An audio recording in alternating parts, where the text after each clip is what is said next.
पहचान है।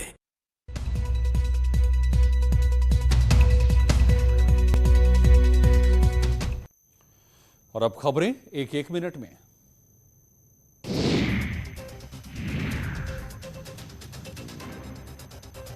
गोरखपुर में बाढ़ की वजह से हालात गंभीर हो गए हैं। जिले से बहने वाली सभी नदियां रौद्र रूप में बह रही हैं। राप्ती, रोहिणी कहर बरपा रही है। जिले में 200 से ज्यादा गांव बाढ़ के चपेट में हैं। बाढ़ प्रभावितों तक पहुंचने के लिए प्रशासन राहत अभियान चला रहा है। दावा किया जा रहा है कि पीड़ितों को 18,000 से ज्यादा राहत पैकेट दिए गए हैं। साथ ही नाव की व्यवस्था की गई है। नदियों का पानी बढ़ने से कई बांधों में रिसाव हो रहा है। नौसढ़ कालेसर के बीच में कोलिया गांव के पास बांध में रिसाव होने लगा, जिससे के विभागीय अधिकारी मौके पर पहुंचे और उसे ठीक किया गया। लगातार जो है नदियां बढ़ रही हैं और लोग अपनी जान बचाने के लिए अब बंधों के शरण में आ गए हैं।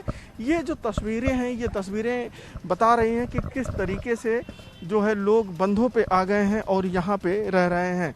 राप्ती का कहर यह है कि गोरखपुर से वाराणसी जो राष्ट्रीय राजमार्ग है कौड़ीराम के पास, वहाँ पे भी पानी चढ़ गया है, जिसके कारण उस हाईवे पे जो भारी वाहन है वो कौड़ीराम से ही डाइवर्ट कर दिए जा रहे हैं। सिद्धार्थनगर जिले में भी बाढ़ का कहर है।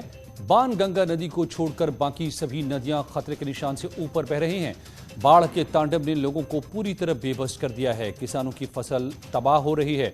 घरों में पानी घुस गया है। तहसील मुख्यालय से जोड़ने वाली सड़क भी जलमग्न है। सिद्धार्थनगर में बाढ़ की वजह से नेपाल से आया पानी है। नेपाल से लगातार पानी छोड़ा जा रहा है, जिसकी वजह से निचले इलाकों में बाढ़ आ गई है। प्रशासन की ओर से हर साल बाढ़ कंट्रोल का दावा किया जाता है, लेकिन हकीकत से ये दावे कितने दूर होते हैं, ये तस्वीरों से पता चलता है।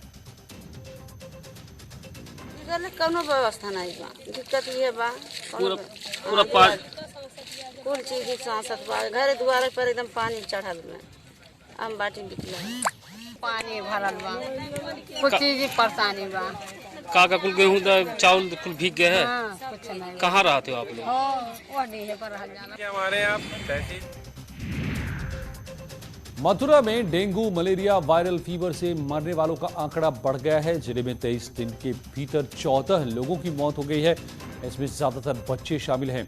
जिले में मरीजों की संख्या भी लगातार बढ़ रही है। 50 मरीजों का इलाज आगरा और मथुरा के जिला अस्पतालों में चल रहा है।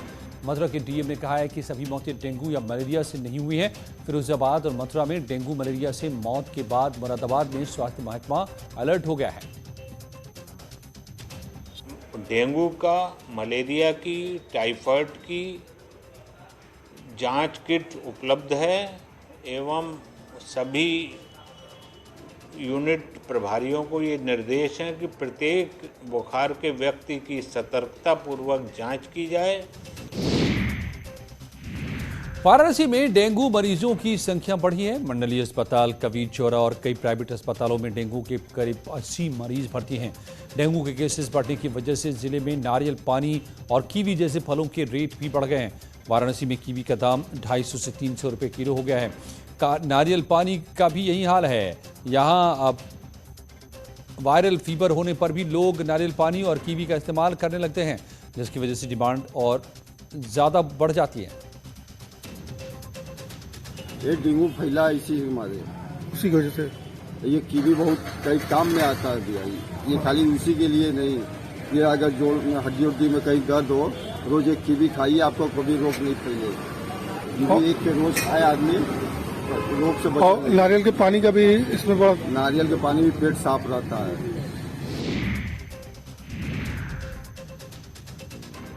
इलाहाबाद हाईकोर्ट ने गाय को राष्ट्रीय पशु घोषित करने का सुझाव दिया है। इस पर सियासत तेज हो गई है। बीजेपी कह रही है कि गाय माता की रक्षा और सम्मान के लिए बीजेपी हमेशा आगे रहती है। कांग्रेस पूछ रही है कि मोदी सरकार दूसरे राज्यों में गोकृषि बैन क्यों नहीं करती। समाजवादी पार्टी ने बीजेपी पर गाय के नाम पर सियासत करने का आरोप लगाया है। समाजवादी पार्टी कह रही है कि गाय की इससे ज्यादा बुरा हाल किसी सरकार में नहीं थी। लेकिन संत समाज कोर्ट के सुझाव से खुश है। संत समाज कह रहा है कि संतों की सालों पुरानी मांग अब पूरी होने जा रही है।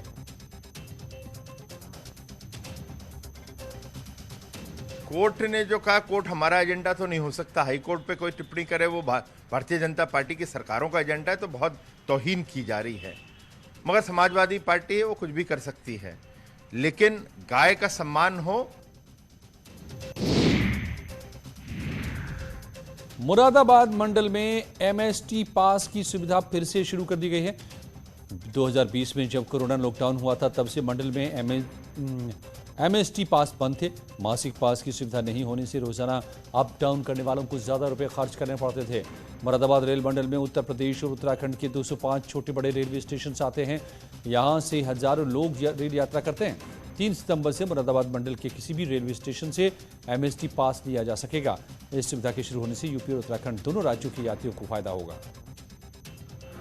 अब पैसेंजर की डिमांड हो रही थी कि हमको एमएसटी और क्यूएसटी अलाउ किया जाए, क्योंकि उनको प्रॉब्लम आ रही थी।